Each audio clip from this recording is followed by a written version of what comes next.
সুপ্রিয় দর্শক আসসালামু আলাইকুম। দেশ ও প্রবাসে যে যেখানে আছেন আপনাদের প্রত্যেককেই শুভেচ্ছা জানাচ্ছি। আজকে নতুন একটি প্রতিবেদন দেখতেই পাচ্ছেন, আমার সামনে একটি আপু আসছে। আপুটা দেখতে শুনতে অনেকটাই সুন্দর। আসলে কেন আসছে প্রতিবেদনে এত সুন্দরী মেয়ে হয়ে, চলুন কথা বলে জানার চেষ্টা করি। আপু আসসালামু আলাইকুম।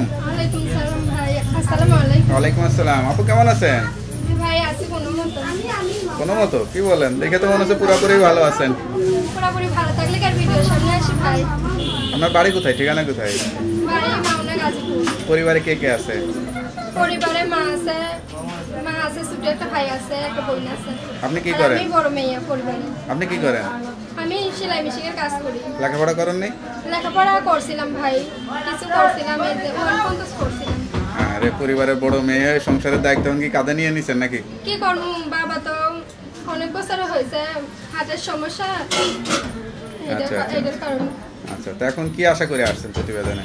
আইছে একটা ভালো মনের মানুষের আশা, যে আমার দায়িত্ব নেবে, পাশে থাকবে, তার কাছে বিয়ে বসবো। বিয়ের বয়স হয়েছে? বিয়ের বয়সটা হয়েছে ভাই। কোন কি দেখে তো মনে হচ্ছে না যে বিয়ের বয়সটা হয়েছে। না ভাই, বিয়ের বয়স হয়েছে। তো পরিবার থেকে একটা মেয়েকে বিয়ে দিয়ে দেয়, আপনি নিজে বিয়ের জন্য আসছেন, কেমন লাগতেছে এটা নিজের কাছে? কি করবো ভাই, অভাবের জন্যই তো আইছি। আমার ফ্যামিলিতে তো এখন আর দায়িত্ব কেউ নাই, দায়িত্ব নেওয়ার মতো কেউ নাই। এখন আমি একা, এইটার জন্য আমি বিয়ে বসতে চাই, যে আমারও একটা দায়িত্বের মানুষ হোক। কোনো প্রেম ভালোবাসাটা হয়েছে? প্রেম ভালোবাসা হই না, যে আমার ভিডিও দেখা যদি আসে কেউ, তার কাছে প্রেম ভালোবাসা কইরা তার কাছে বিয়ে করব। অনলাইনের মাধ্যমে তো অনেক বয়স্ক মানুষরাও বিয়ে শাদী করতে চায়, অনেকে দেখা যাচ্ছে বাচ্চা কাচ্চা থাকে, বউ মারা যায়, সেরকম মানুষের বউ হবেন নাকি ইয়াং ছেলেই চাচ্ছেন? সমস্যা নাই, যদি আমার একবেলা একটু ডাল ভাত খেয়ে রাখতে পারবেন তাতেও রাজি আছি, কারণ আমি একটা অভাবের মাইয়া। এদিকে মুখের কথা নাকি অন্তরের কথা? না, এটা অন্তরের কথাই বলছি, মুখের কথা কেন বলবো? দেখ, আপনার হাসিটাও সুন্দর, হাসি খুশি একটা মেয়ে, অনেকে বিয়ে শাদী করতে চাবে, যোগাযোগ করবে, সঠিক তথ্য পাবে তো খোঁজ নিলে? হ্যাঁ। আপনার সঙ্গে কিভাবে যোগাযোগ করবে?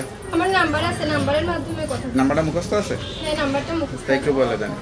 014 014 05 05 49 49 50 50 72। দেখ, নাম্বারটা খোলা রাখবেন, অবশ্যই নামাজ কালাম পড়ে আল্লাহর কাছে চাইবেন, আল্লাহ অবশ্যই মনে আশাটা পূরণ করবে। তারপর ভালো থাকেন, দোয়া করি। আসসালামু আলাইকুম।